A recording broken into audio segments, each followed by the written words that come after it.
auditeurs et téléspectateurs, bonjour, bonsoir.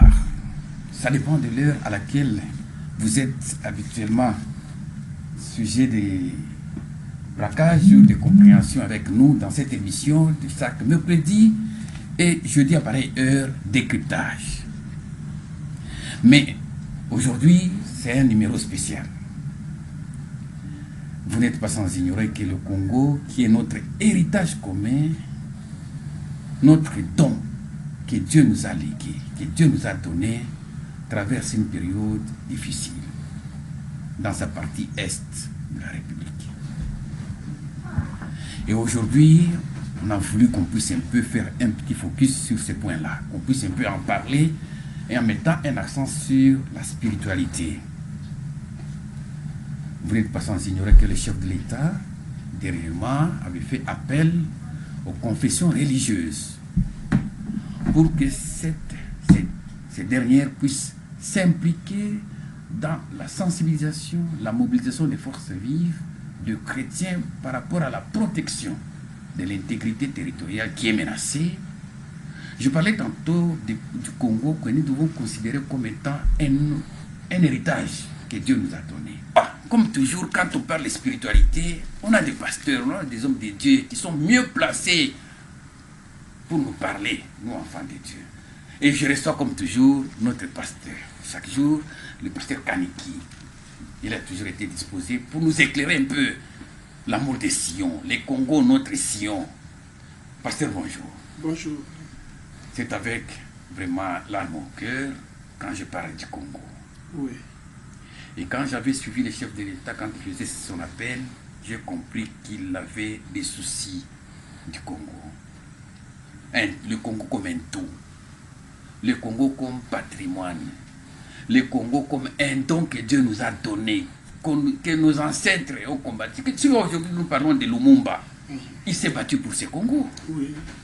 Il s'est battu. Et son discours, vous vous souvenez de ce qu'il avait dit, l'indépendance, ce n'est pas un don, ce n'est pas quelque chose qu'on nous a donné. Nous avons arraché ça. Il l'a dit. C'est-à-dire qu'il a combattu pour ça. Il était nationaliste. Oui. Aujourd'hui, maintenant, le Congo est menacé. L'Est du pays est menacé. Et le chef de l'État a compris, il a dit, vous qui êtes homme de Dieu, joignez-vous à ce combat. Et il a présenté le Congo comme les Sion. Parce qu'il a dit, pour l'amour des Sion, je ne mettrai point. Alors, pasteur, comment est-ce que vous avez salué la démarche du chef de l'État, cet appel du chef de l'État? Et quel est le message que vous devez aujourd'hui répercuter aux chrétiens pour qu'ils comprennent que le Congo, c'est notre Sion? Merci beaucoup, M. Alier. Je suis très heureux et très ému aussi en tant que patriote. Le Congo a son histoire.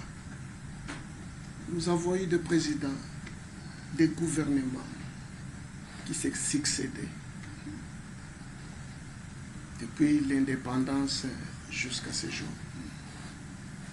En tant qu'un homme spirituel, un homme de Dieu, je dois aussi parler pour motiver notre peuple. On a toujours dit, le linge sale, c'est lave en famille. Et quand dans la famille vous êtes divisé, lorsque l'ennemi vient, on ne doit pas être divisé. On doit prendre nos divergences de côté. On attaque d'abord l'ennemi commun. Lorsque je dois d'abord lire une écriture pour montrer que Dieu parle aussi de l'autorité de l'État. Je viens souvent me poser des questions, je claircis sur base de la parole. Et je ne peux pas dire quelque chose qui n'est pas dans la parole. Si vous remarquez aussi, la nation congolaise au monde, c'est la nation qui prie beaucoup. C'est au Congo où il y a beaucoup d'églises par rapport à d'autres pays dans le monde. Si vous regardez, la plupart des églises qui sont dans le monde sont dirigées par les Congolais. C'est comme si ils évangélisent le monde entier. Les grands prédicateurs proviennent du Congo. Je lis Romains 13. Je commence au premier verset. La Bible dit ceci, que toute personne soit soumise aux autorités supérieures. Car il n'y a point d'autorité qui ne vient pas de Dieu. Quand vous voyez dans un pays, Dieu change, ou on change l'autorité, sachez que c'est le plan de Dieu. Et le Congo a souffert. Il y a eu des martyrs, des martyrs. Maintenant, c'est le moment de la délivrance. La Bible dit, et les autorités qui existent ont été instituées de Dieu. C'est pourquoi celui qui s'oppose à l'autorité résiste à l'ordre de Dieu. Je suis dans la Bible. Je dis encore Romains 13. Notez ça. Si quelqu'un me suit, qu'il lise cette écriture. C'est pourquoi nous avons une part, un rôle à jouer dans ça. Celui qui résiste ou qui s'oppose à l'autorité résiste à l'ordre que Dieu a établi. Et ceux qui résistent attireront une condamnation sur eux-mêmes. Ce n'est pas pour une bonne action, c'est pour une mauvaise action que les magistrats sont à redouter. La Bible reconnaît aussi les magistrats. Veux-tu ne pas craindre l'autorité? C'est une question que la Bible pose. Veux-tu ne pas craindre l'autorité? Fais-le bien. Et tu n'auras point d'approbation. Verset 4. Les magistrats et serviteurs de Dieu pour ton bien. Et nous appelons le président le magistrat suprême. Il est l'autorité. Quand il a le pouvoir, nous tous derrière lui. Que tu sois chrétien, tu sois païen, tu sois pasteur, tu sois ceci. Parce que la Bible dit, lorsqu'on s'oppose à l'autorité, on résiste à l'ordre de Dieu. Mais si tu fais le mal, crains, car ce n'est pas en vain qu'il porte l'épée, étant serviteur de Dieu pour exercer la vengeance et punir celui qui fait le mal. La guerre est biblique. Dieu a institué des rois. Par exemple, le roi David. Avant David, il y avait Saül. Saül qui était conduit par Dieu. Et lorsqu'il a fait le contraire de ce que Dieu lui avait dit, Dieu l'a quitté. Et David a pris le pouvoir. Quand David allait en guerre, il priait. Et il y avait un prophète à côté de David. Je vous donne encore un exemple. Akab devrait aller en guerre. Il a appelé des pays, donc des rois qui devraient l'accompagner à la guerre. On lui a posé la question.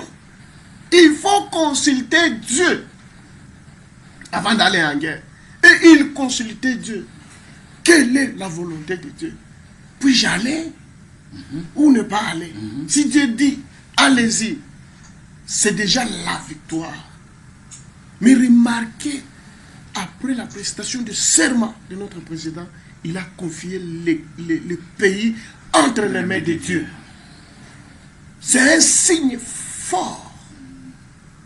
C'est pourquoi nous, en tant que serviteurs de Dieu, nous devons être patriotes. Parce que l'ennemi qui combat n'est pas de notre nation, c'est une autre nation qui s'élève. Ici, si nous nous considérons comme Sion, nous devons être derrière le magistrat suprême ou l'autorité que Dieu a placée. Parce que quand il a confié le pays entre les mains de Dieu, c'est-à-dire il y a déjà une puissance invisible, surnaturelle sur le pays. Parce que c'est Dieu qui a créé le monde. C'est Dieu qui a créé toutes choses. Et vous connaissez l'histoire de notre pays. C'est la toute première fois qu'un président confie un pays, la nation, entre les mains de Dieu. Il a invité des serviteurs de Dieu qui se sont réunis ensemble au stade pour faire la prière de recommander le pays entre les mains de Dieu. Il est donc nécessaire d'être soumis non seulement par crainte de la punition, mais encore par motif de conscience. La Bible. La Bible. C'est aussi pour cela que vous payez les impôts. Vous m'aviez posé une fois la question. Oui. Si un chrétien peut payer l'impôt, mais Jésus avait payé l'impôt. La Bible dit aussi de payer l'impôt. Et quand nous payons l'impôt, nous sommes en train de mettre notre argent dans les trésors qui va aider aussi à l'effort des guerres. Ça demande. Regardez quand Moïse combattait, il va en guerre. Il y avait Josué et Caleb qui observaient quand les soldats allaient en guerre, Moïse avait les mains tendues. Et quand il baissait les mains, l'ennemi devenait fort. À ce moment-là, il fallait prier. Quand il met la main, l'ennemi devenait faible. Alors Josué, quand ils ont regardé, ils ont dit, nous devons soutenir Moïse. L'autre a tenu le bras de Moïse, l'autre de l'autre côté. Ils ont gardé le bras de Moïse en position de victoire. Et le peuple d'Israël avait eu la victoire. Qu'est-ce qui peut nous empêcher aussi? Ça, c'est la symbolique. De tenir le bras du président et de lever cela pour permettre à ceux qui sont au front de gagner. Et nous tenir les bras. En l'air, c'est quoi? La prière. La symbolique de la prière. Nous devons prier pour notre nation. Nous devons nous montrer patriotes. C'est pourquoi la Bible parle là, dans Ésaïe. C'est Ésaïe 64, le livre que vous venez de citer là. Je vois, ça doit être Ésaïe 62. Pour l'amour des Sion, je ne me tairai pas. Voilà. Sur verset 1. Pour l'amour de Sion, je ne me tairai point. Pour l'amour de Jérusalem, je ne prendrai point de repos jusqu'à ce que son salut paraisse comme l'aurore et sa délivrance comme un flambeau qui s'allume. C'est pourquoi vous entendez, je vois les spots qui passent, Bendela Ekweyate. Que notre drapeau ne puisse pas tomber. Parce que la force qui est derrière l'ennemi, c'est la force du monde. Des grandes puissances du monde. Qui sont en train d'envier nos richesses.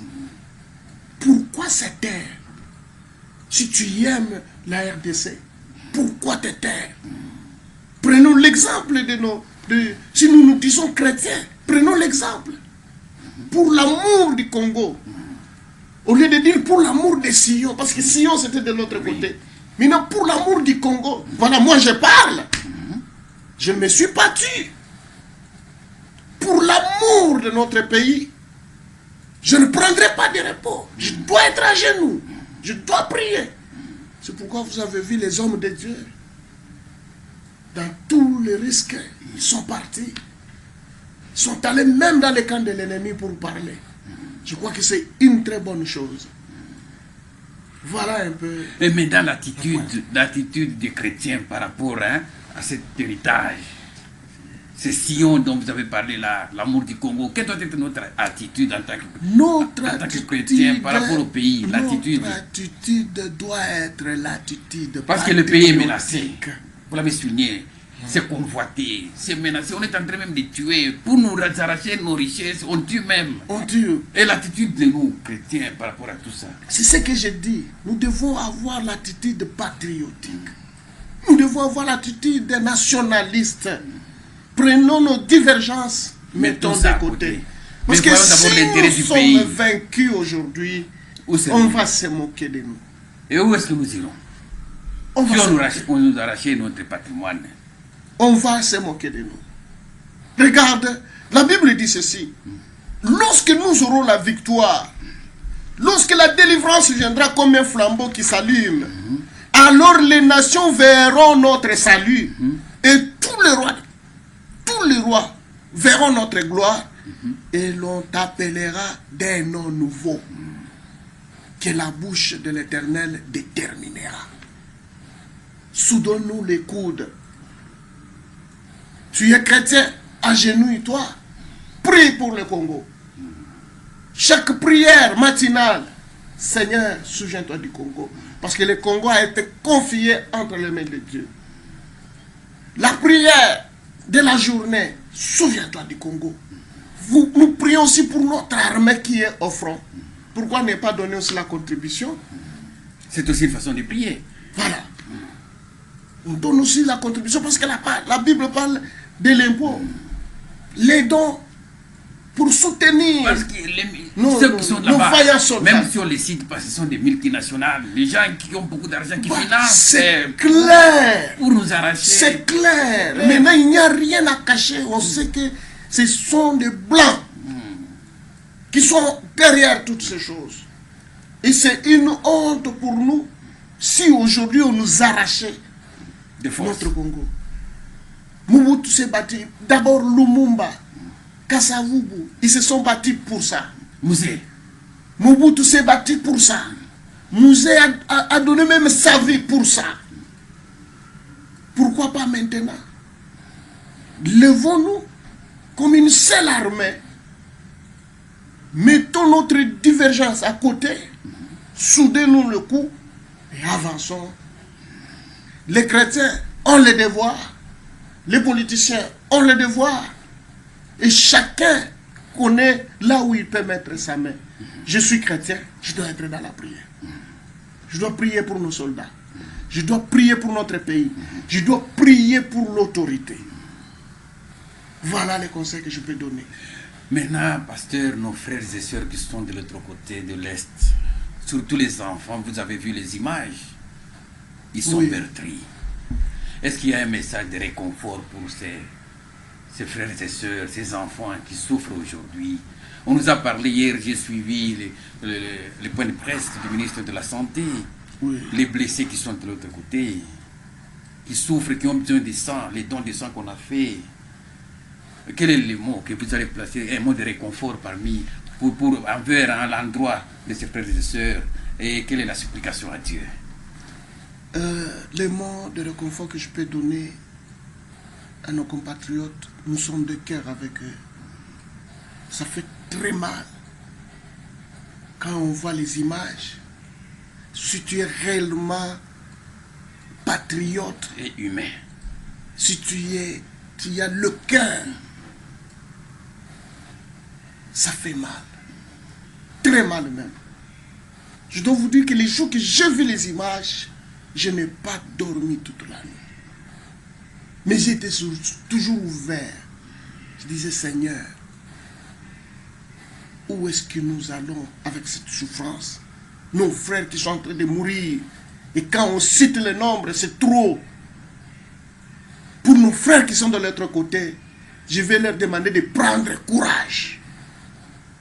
La délivrance vient.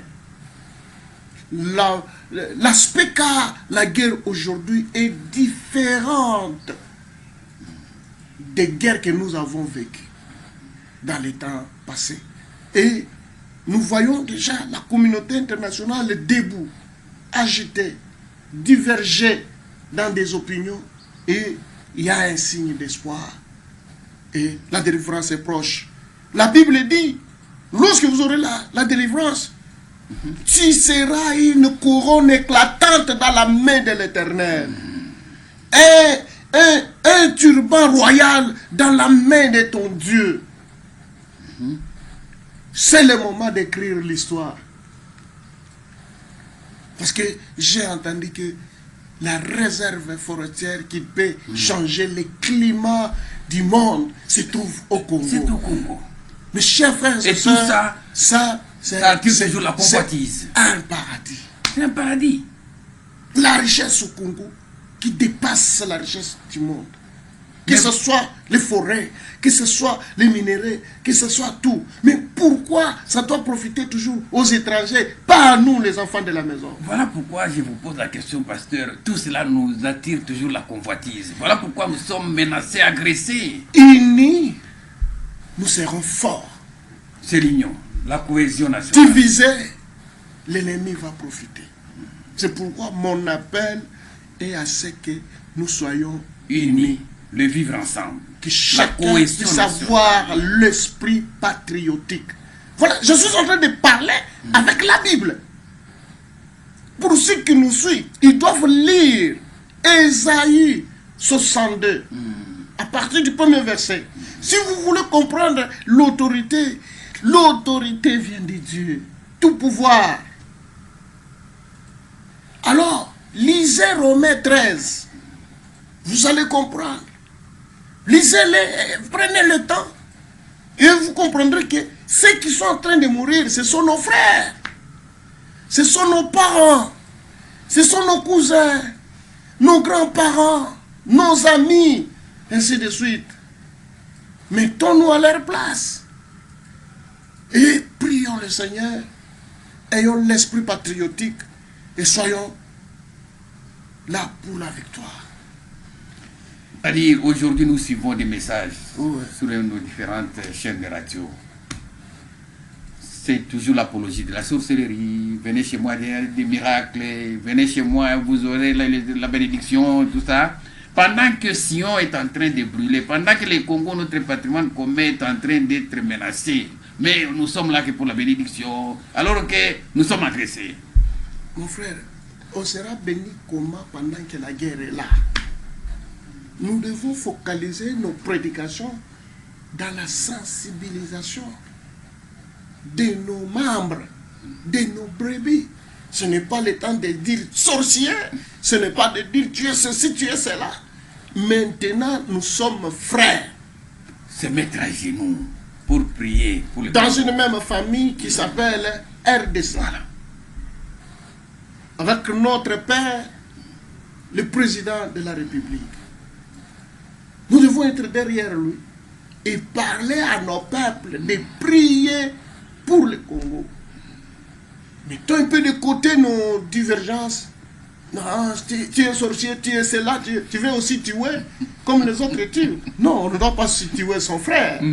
Et nous aurons la victoire. Aujourd'hui, la communauté internationale se moque de nous pour dire qu'ils sont délaissés. Ah, ils n'ont pas de valeur. Ceci, cela.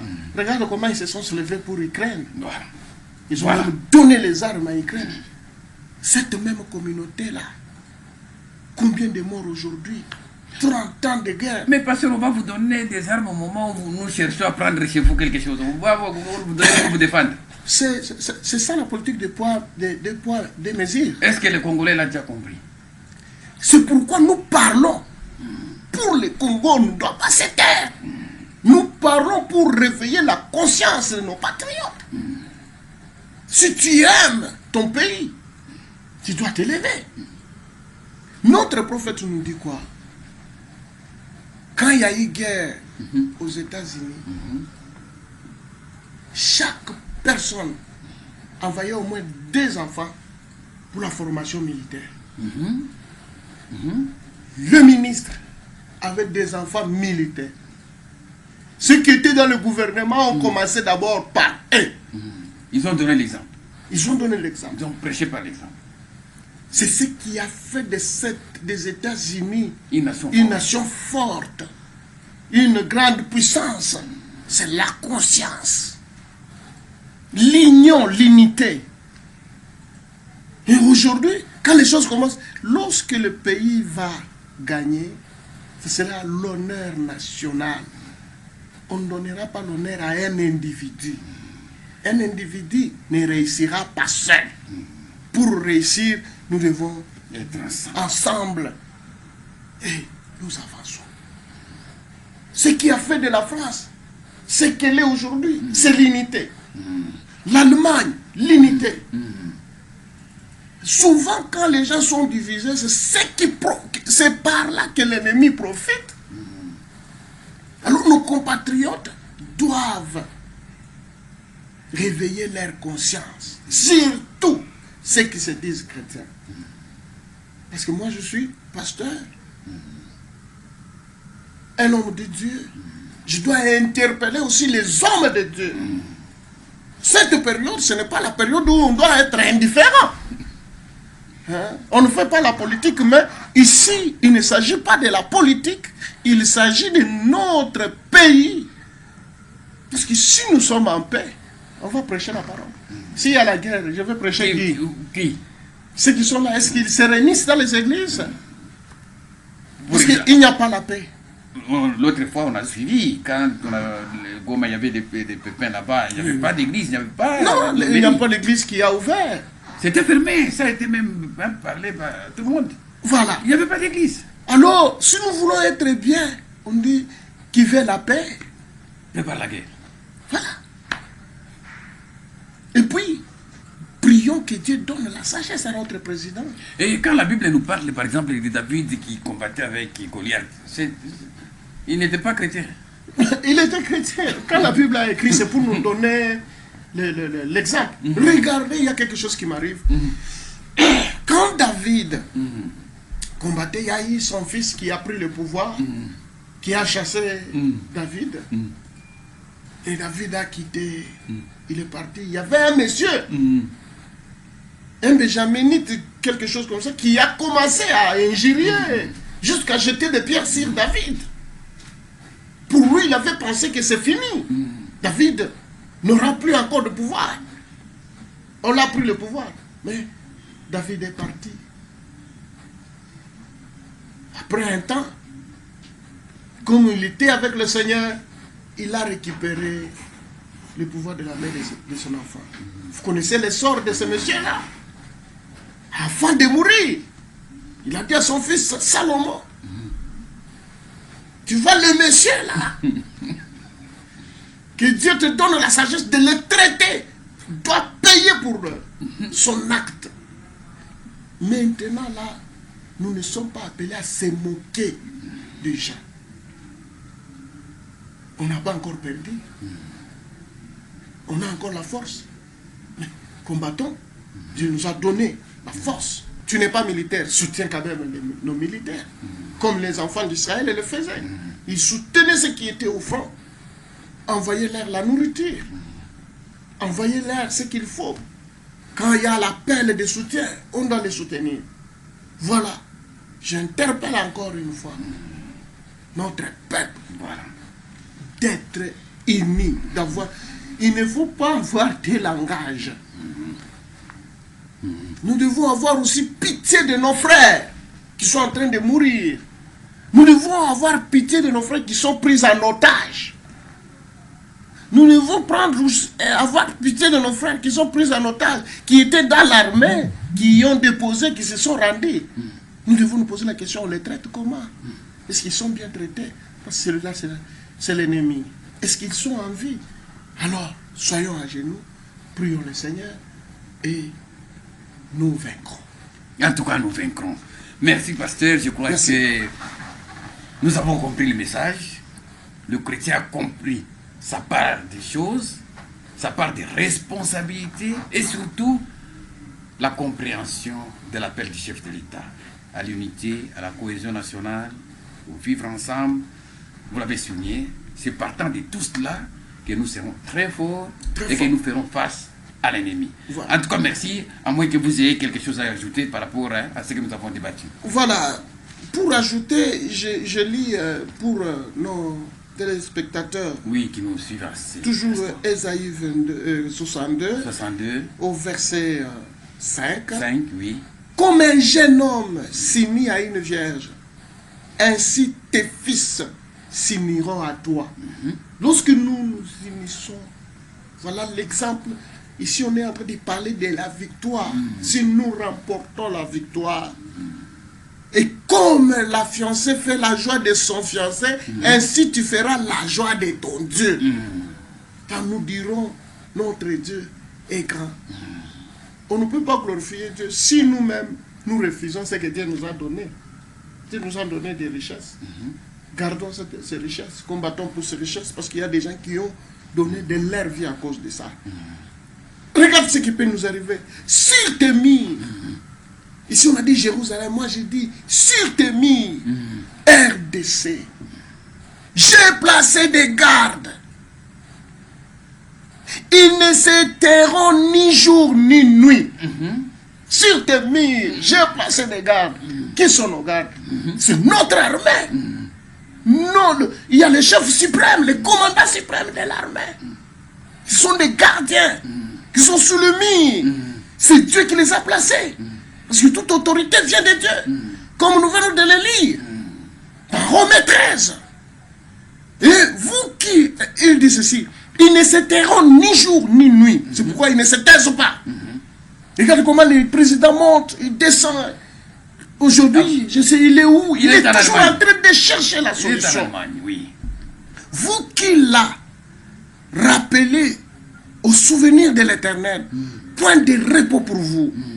Et ne lui laissez aucun relâche jusqu'à ce qu'il rétablisse la République démocratique du Congo et la rendre glorieuse sur la terre. Je suis dans la Bible. Voilà ce que nous attendons. L'Éternel l'agirait par sa droite et par son bras puissant. Je ne donnerai plus ton blé pour nourriture à tes ennemis. Et le fils de l'étranger ne boiront plus ton vin. Produit de tes labeurs. Produit de la souffrance. Des Lumumba qui sont passés là-bas. Vraiment. Là, je prophétise. Oui. Je répète encore cette phrase pour fortifier nos frères. Écoutez ce que dit l'Éternel. Il gît. L'Éternel l'agirait par sa droite. Parce que ce pays, nous l'avons confié à Dieu. Et par son bras puissant, je ne donnerai plus ton blé pour nourriture à tes ennemis. C'est fini. Et les fils de l'étranger ne boiront plus ton vin. Amen. Produit de tes labeurs. Amen. Mais ceux qui auront amassé les blés, les mangeront et loueront l'Éternel. Et ceux qui auront récolté le vin, le boiront dans les parvis de mon sanctuaire. Franchissez les portes, préparez un chemin pour le peuple, frayez la route, ôtez les pierres, élevez une barrière vers le peuple. Voici ce que l'Éternel proclame aux extrémités de la terre. Dites à la fille de Sion, voici ton sauveur arrive. Et moi je dis, dites à la fille de la RDC, voici ton sauveur arrive. Voici le salaire est avec lui. Et le rétribution le précède. Oh, on les appellera peuple saint, racheté de l'Éternel, et toi, on t'appellera racheté, ville non délaissée. Nous ne sommes pas délaissés. L'Éternel est avec nous. Et unis, ensemble, nous sommes forts et nous vaincrons. Voilà mon message. En tout cas, merci pasteur, merci beaucoup. Je vous remercie aussi. En tout cas, ça, le Congo, c'est notre patrimoine, vous l'avez souligné, vous avez insisté. Dieu nous a donné ça. Il a dit, je vous donne. Et l'ennemi ne viendra pas dérober vos richesses. Ne boira jamais de votre vin. Il ne boira pas. Ça, c'est la prophétie. Ça, c'est notre héritage. Notre héritage. Et qui a fait couler le sang des autres. Il y a des hommes qui ont donné de leur vie. Les Lumumba qui sont partis pour ces pays. Musée. Qui sont partis pour ces pays. Et nous ne devons pas accepter qu'on nous arrache notre vin. Non. Il faut que ça profite aux enfants du Congo. Nécessairement. En tout cas, merci. Merci. En tout cas, le message est arrivé. Merci. En tout cas, merci. Nous avons pratiquement terminé avec cette édition. C'était une édition spéciale qui était consacrée sur notre pays.